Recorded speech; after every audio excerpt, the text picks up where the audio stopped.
Attention all passengers.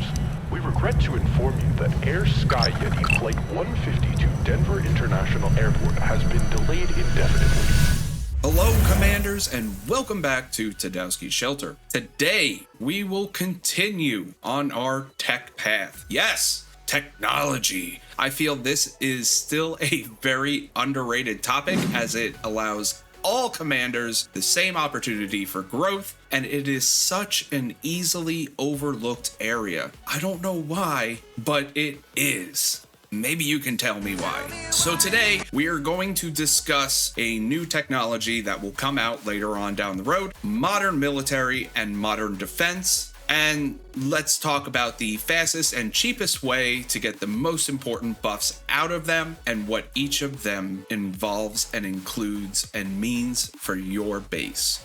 Something that you don't need an instruction video or cheats on is liking and subscribing to the channel for more LSS guides, hints, tips, tricks, battles, giveaways, and more. Click that subscribe button. Yes, the one below the video. I know you can do it. You can do it. You can do it. And by also hitting that like button on the videos that you find helpful. Leave a comment below. Let me know of any questions, additions to the video, or topics you wish to discuss so that I can make more videos. Join in on a live, do some live Q&A, or even join the discussion over on the Discord with that link being in the description below. Okay, now that I've wasted enough time plugging myself, let's get into it. Modern military and modern defense are two trees that will become available to you later on in the Eden seasons. Both will be located higher up in the Institute and have some really good perks to them. As you may assume, modern military will be focused more on giving you buffs in the attack form by giving you increases to damage, might, marching, and combat speeds, and also pertain to other events such as Eden and Eden battlefields. There will also be some buffs that will not be immediately helpful to you, but will be very useful later on down the road. On the flip side, modern defense is the exact opposite to modern military. This will focus on improving the defenses of your base and the troops contained within. The majority of this tree will help bring benefits to siege defenses, resistance, and even durability, amongst so much more. So let's talk a bit more about these trees individually, get into the meat and potatoes of what's included, define some terms that may be confusing, and we will finish up the video with how you can unlock the entire tree and only focus on the research you want. Going over to modern military. Modern military is broken up into 5 main sections with a big boost technology in between each. The start of this tree will focus on increasing the load of your APCs. This means that you can gather or raid more than you have currently been able to. Load refers to what they can carry and nothing more. The first section of this tree will focus on 2 things. The first row will be siege resistance, and the second one will be rallied attack resistance. Remember, siege resistance means the troop resistance only when attacking another base. Rallied resistance, in turn, will mean only when troops are being rallied for an attack, similar to attacking a Wendell. The next major buff will be the marching speed bonus. Remember, marching speed is how fast you move on the map. That's all it relates to and nothing else. The next section you arrive at will increase specific troop might and tactical might for the next 2 rows. Now, this is pretty self-explanatory since this has a very global application. Tactical might refers to the might your troops have during a hero skill activation. Tactical might and tactical resistance refers to the strength they have when performing a hero skill. It's not as powerful as might is, but it does help you do more damage if a hero skill is successful in connecting with your enemy. The big skill that is going to follow that section is battlefield resistance. This means that resistance will be higher only when you are on an Eden battlefield, such as Dawn Mission. This does not apply on your regular map, and it does not apply on a regular basis. The next section has 3 rows. The top one will increase siege attacker might, or might when attacking another base. The second row will increase combat speed. Now, combat speed addresses how fast one can attack. The fastest speeds will attack first and then progress to the slowest speed. Combat speed only applies to battles in this format. It does not make you move faster on the map, and marching speed does not make you attack any faster in battle. This is a major difference between the two that most people get confused with. The third row will focus on might during Doomsday Conquest seasons. This will increase your might only when actively taking part in a Doomsday map, or commonly known as Eden. Conquest means some sort of battle on the map. This commonly implies attacking territories or lands and/or structures. The next major skill going down the list is going to focus on increasing reinforcement might when your allies reinforce you. This is crucial if you are currently being attacked or about to be attacked in some sort of fashion. You are then giving help to any ally that is currently reinforcing you. It helps them become stronger so that they can do more damage to your attacker and protect you better. The fourth section has 3 rows again. The first row affects might during a rallied attack. The second row will focus on might on battlefields, and the third row is going to focus on overall troop might. These are all pretty self-explanatory, and we have gone over these in this video. The next major skill here will be increasing your immunity to 4 effects. Those 4 effects are going to be Suppress, Disarm, Silence, and Confuse. Now, these buffs can be huge, especially if you have a hero that can be rendered useless if they have one of these statuses applied to them. Increasing the probability of not being affected by one of them can be the difference between winning and losing, and these buffs, these benefits, should not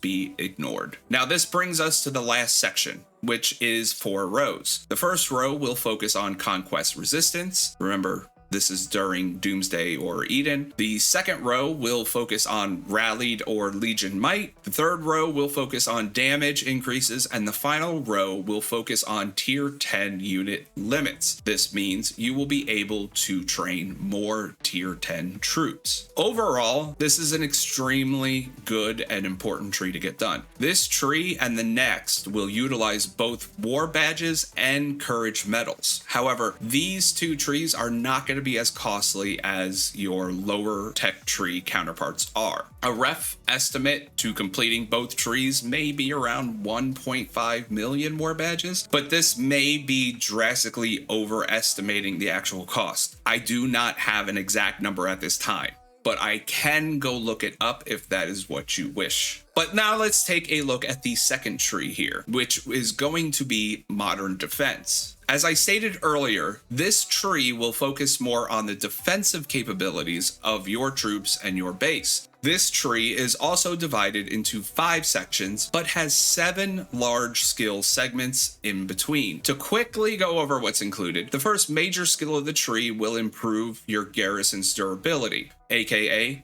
your base durability, which will allow you to take more damage before you are burnt to the ground. The first section will be a boost to the siege defender's resistance, meaning resistance only when they are defending your base and at no other time. The second row will increase the resistance of your defense queue, which is the APC that is there solely to defend your base at all times. The next major skill will focus on improving the marching speed only when they are going to reinforce allies. And this skill is pretty self-explanatory. You can move faster to your ally that you are reinforcing. The next section has 2 rows. The first one focusing on resistance in the defense queue, and the second increasing tactical resistance, or the ability to withstand a hero's ability. This leads us to the third major skill that will focus on being able to incapacitate more of your enemy soldiers. Incapacitate means that they will be sent back and your opponent will have to either heal them in the hospital or clone them in the cloning factory. This is the number that actually starts to take away troops from your enemy's attacks. The third section has 2 rows again, the first focusing on resistance in rallies or legions, and the second row will increase the HP of troops in your defense queue. We come across 2 major skills in between these next 2 sections, and the first one being a boost to resistance of those allies that are reinforcing you, letting them hold up better, and the second major skill will again increase your base's durability. The fourth section has 2 rows, the first focusing on your might when reinforcing an ally only, and the second row will increase the troops' resistance globally. So resistance no matter what they are doing. Another major skill in between these sections will increase the maximum amount of wounded you can have in your hospital. This is going to help cut down on your cloning costs and allow you to heal them in the hospitals instead. The final section is 3 rows, all with great defensive buffs. The first row will increase might for the defense queue. The second row will bring you troop resistance when reinforcing, and the final row will focus on siege defender might, so when your troops are defending your base. The last skill on the tree will focus on all unit HP increase. Now this is the big one. This applies globally to all your troops and is a huge buff, and it is a bad move to ignore it because everything else is about defending. Now, I know that this is a lot of, well, duh, and I know most of this you could have read it on your own, but I know that battle terminology can get confusing and is something that is always being brought up either in game or in my comments or during the lives. So I wanted to address it as we go. So great, 2 trees to have to waste time, energy, and resources on. Big whoop.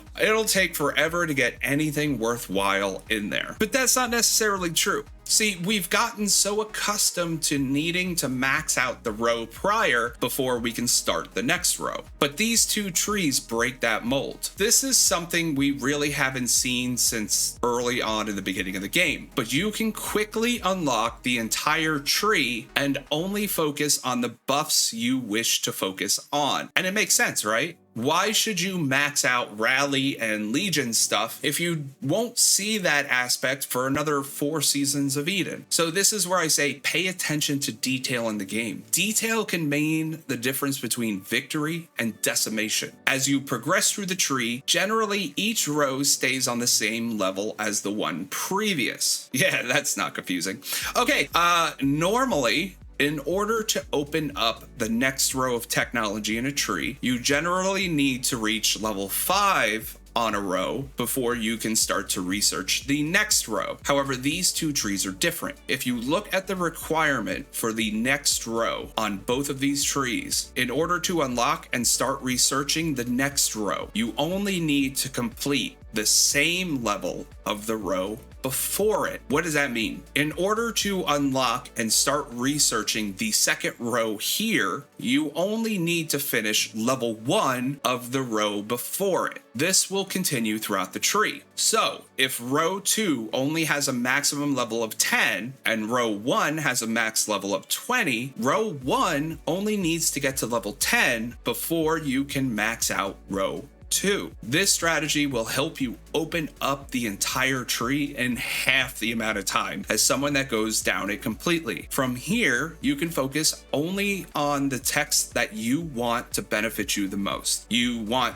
the third section's third row buff for might? Well, you can do that well before you finish the first section completely. This is a huge thing to note because why should you waste metals and tech on things that won't even apply to you for quite some time? It's too bad the other trees aren't like this. And yeah, use this tactic. Get the buffs you want. Ignore the others until you want to do them and get some nice and low-cost tech upgrades completed. But if you are one of those people that ignore technology, why do you ignore it? Leave those responses in the comments below. Don't forget to like and subscribe to the channel and show me some support. We are really close to getting YouTube Partner. Just a few more subscribers. I know I don't normally do this, but please share this with your alliance and friends. It would really help support the channel, and I appreciate every little bit of help I can get. If you have topics you wish to discuss, leave them in the comments below or place them in the Discord, which you'll find the link below in the description. And I hope this helps you somewhat. If nothing else, hopefully you got some definitions you didn't know about or forgot. So remember to help each other out, look out for each other, but most importantly, be safe out there.